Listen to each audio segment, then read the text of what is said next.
Yo mga sabong, isang magandang hapon po ulit sa inyo lahat. J. Tari Maker po ulit mga sabong.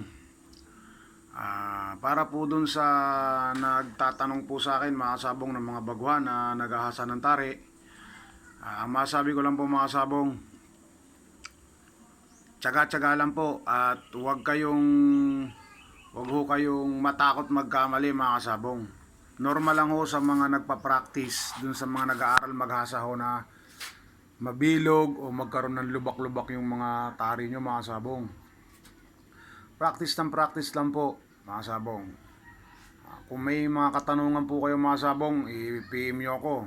Dahil ako naman po, pag piniem ninyo, tatawagan ko po kayo, ipapaliwanag ko po sa inyo kung ano po yung tamang paraan o ano pong gagawin para maituwid po ninyo yung mali na sa paghahasa mga sabong.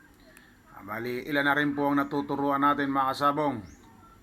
Sa mga gusto pa pong mag-aral, maghasa ng tari mga kasabong,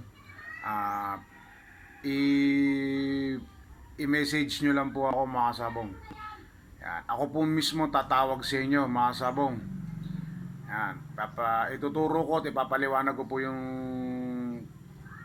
tamang paraan para at mabilis po na paraan mga sabong para makayo matuto.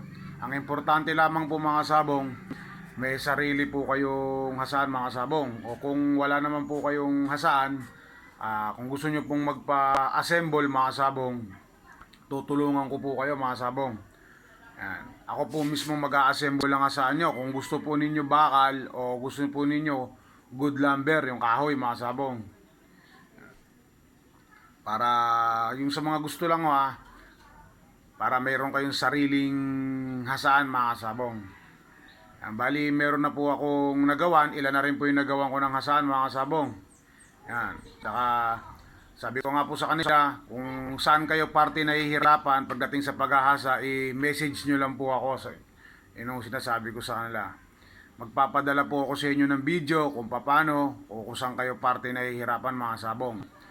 Kapag kayo naman ho ay marunong na at gusto nyo naman ho matutong gumawa ng tari mga sabong, tuturuan ko rin ho kayo kung paano ho maghinang. Importante po mga sabong maghinang. Kapag kayo po ay marunong na mga kasabong maghasa, madali na po yan mga kasabong. Marunong kayo maghasa at magkilay. Importante po mga kasabong is maghasa at marunong kayong magkilay mga kasabong. Yan. Ang paggawa po ng tari, napaka simple lang, madali na po yan. Basta marunong na po kayong maghasa mga sabong, yung mga bagwan Basta marunong na kayong maghasa, yan mga sabong. Sa paggawa ng tari, ang paggawa naman po kasi ng tari mga sabong, hindi naman po ganun katagal. Hindi po gaya ng paghahasa na matagal. Mga sabong, medyo matagal-tagal talaga. Sa paggawa naman medyo madali-dali. Mga sabong, yan.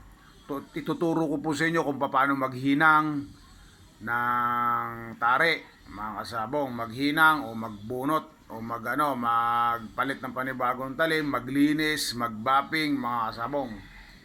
Ayan, basta sa mga gusto lang po yung mga desididong matuto, mga kasabong, tuturuan ko po kayo. I-message nyo lang po ako, libre mga kasabong. Walang bayad, pag ako nagturo sa inyo mga kasabong. Kung gusto naman po ninyo, puntahan nyo po ako dito sa aking lugar, sa Naik. Dito po ako sa Naik, Cavite, mga sabong. Dito po ako sa Barangay Kalubgob, Dorotea 2, mga sabong. Block 38, Lot 17, mga sabong. Ayan, ipagtanong nyo lang po ako dito at ituturo po kayo rito, mga sabong. Doon po sa mga aking mga subscriber, mga sabong, maraming salamat po sa inyo.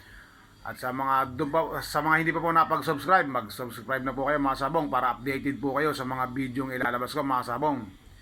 Ayan, yun lamang po mga sabong at isang magandang hapon po ulit.